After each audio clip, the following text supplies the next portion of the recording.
Se Jesus não tivesse nascido, não existia universidade. Entendeu? Se Jesus não tivesse nascido, não existiam hospitais, não existiam, por exemplo, asilo para cuidar de idoso.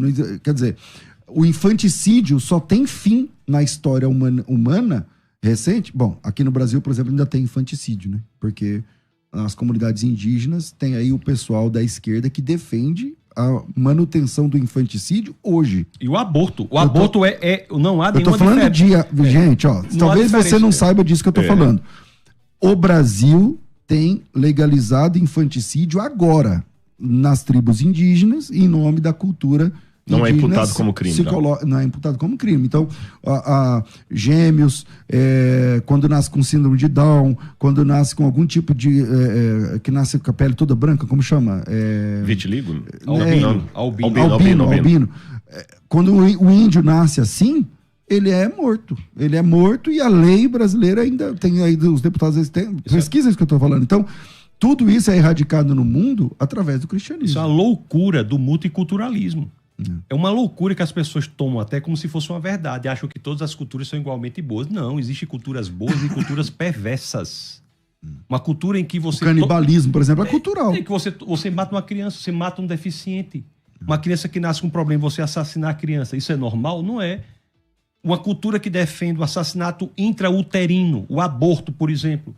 Qual é a diferença que há entre a criança dentro ou fora da barriga da mãe?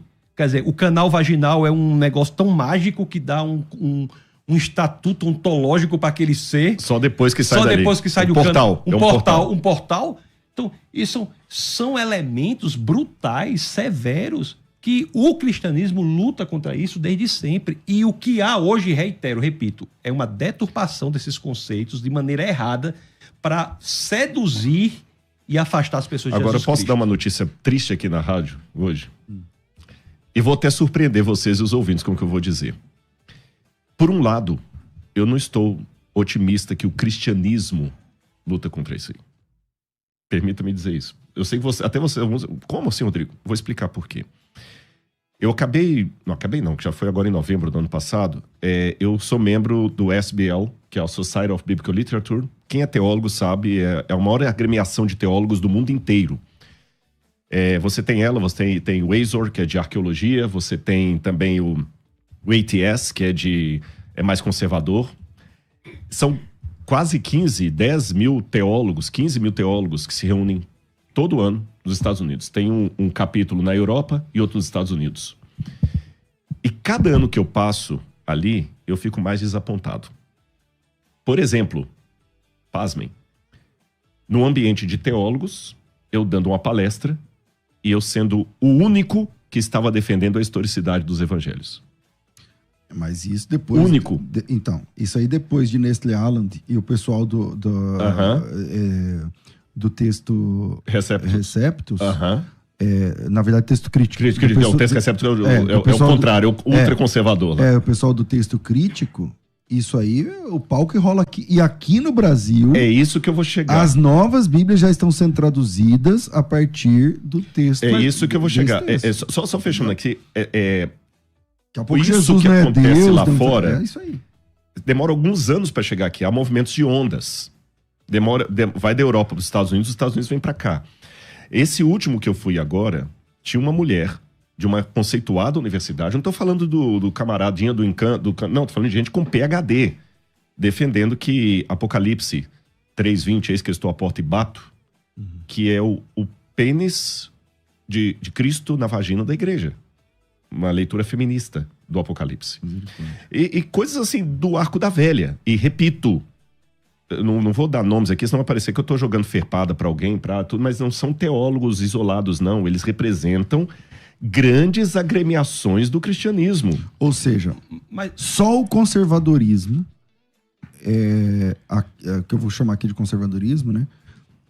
Vai fazer essa linha de defesa. E ele está cada vez menor. Contra esse tipo E ele está cada vez menor no mundo teológico. E ele está entrando... Porque o pessoal, para fechar esse pensamento aqui, Tasso, como o Tasso alertou da questão do Gramsci, a gente está pensando muito na USP, na Unicamp, mas essa mesma a estratégia do gramscismo, ela entrou também nos seminários nos maiores, Yale, Harvard, Princeton, nos grandes seminários. E está também chegando já em seminários brasileiros. E aí nós temos dois riscos. Um risco é do simplicismo de pessoas que falam o seguinte: então não quero ir para seminário, então vou estudar aqui em casa mesmo, e o púlpito fica pobre. Só para fechar, escreveu, tá? O púlpito está ficando pobre. Hoje, muitos pastores, desculpem, irmãos, mas é seriedade, ele não quer mais ter o trabalho de olhar um comentário bíblico, o texto, ele só vai fazer uma palestra de autoajuda, pegando meia dúzia de versículos ali, que, sinceramente, sermão desse jeito, eu monto uma semana de estudo, de oração para vocês aqui em meia hora. Se você me der meia hora ali, eu faço uma semana, porque eu pego assim, Davi lutou contra Golias, Deus vai vencer também seus inimigos, não sei o quê, né? É o Salmo 23, que Deus é meu pastor, isso é a coisinha mais linda que Deus tem. Você monta só aquilo ali, a igreja fica ouvindo aquele blá, blá, blá, não tem um sermão doutrinário, autoajuda. Aí vem a questão também do humanismo. O ser humano é colocado como a coisa mais linda de Deus, que se você não for para o céu vai deixar de ser céu. De tão importante para Deus que você é. Olha a exacerbação de uma verdade. Eu digo que extremismo é um lado da verdade que ficou louco. A exacerbação de uma verdade que a faz se tornar em loucura. Então isso está chegando também. E para fechar, tem uma questão profética nisso. Jesus falou, quando vier o Filho do Homem, porventura achará fé na terra. E ele fala que muitos darão ouvidos a demônios e falsos mestres. E quando Jesus fala tudo isso, ele não está falando de islamismo, nem do budismo, nem do shintoísmo. Ele está falando do cristianismo. O anticristo vai nascer num berço de cristianismo. Porque você pergunta, por que eles nadam tanto nessa água? Ora, o diabo não foi montar o quartel-general dele na Lua, quando ele quis enganar a humanidade. Ele veio para cá, porque ele quer pegar o povo de Deus. O prefixo do grego anti, do anticristo, significa que é contra ou que toma o lugar. Que toma o lugar, exatamente. Eu só chamo a atenção nossa para que não haja uma confusão no seguinte: nós não podemos conceituar uma visão de mundo pelo desvio dela. Então, há desvio dentro do cristianismo? Há. Qualquer manifestação cristã que, por exemplo, extrapolar os limites da Bíblia, levar em consideração qualquer outra coisa que não seja a gente está falando antes do programa, né? Sobre qualquer isso. Manifestação religiosa que achar que Jesus não é Deus, que não acreditar na Trindade. Então, existem os elementos centrais. A Bíblia ela é única, é suficiente, nada fora dela. Jesus Cristo é Deus.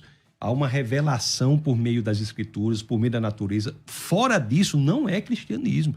Então, assim, eu concordo, só fazendo esse adendo, se assim me permite, que nós não coloquemos na visão de mundo cristão aquilo que não é cristianismo. O que há aí são pessoas infiltradas, erradas, que têm por intuito, às vezes intencionadas ou não, ou levadas pelo movimento, acabar com o cristianismo genuíno, bíblico, de dentro para fora.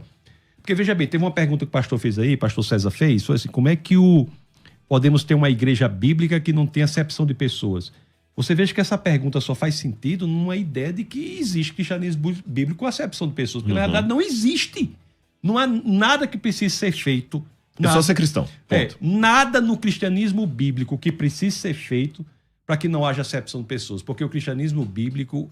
não há acepção. Não há acepção de pessoas de forma nenhuma. Nunca houve. Então, nós temos que ter muito fiéis ao que é o cristianismo genuíno, ao que é o cristianismo bíblico, e dizer que tudo que está fora disso são movimentos, muitos dos quais contra a clareza, a santidade, contra a pureza da palavra, e esses têm que ser entendidos dessa forma, só para que as pessoas não achem... É só uma coisa, para não parecer também que eu e o Tasso estão pensando coisa diferente. Isso. Eu endosso tudo que você falou, e até fazendo uma paródia, quando você falou o seguinte, cristianismo, é uma coisa assim, como ser um peixe mais molhado?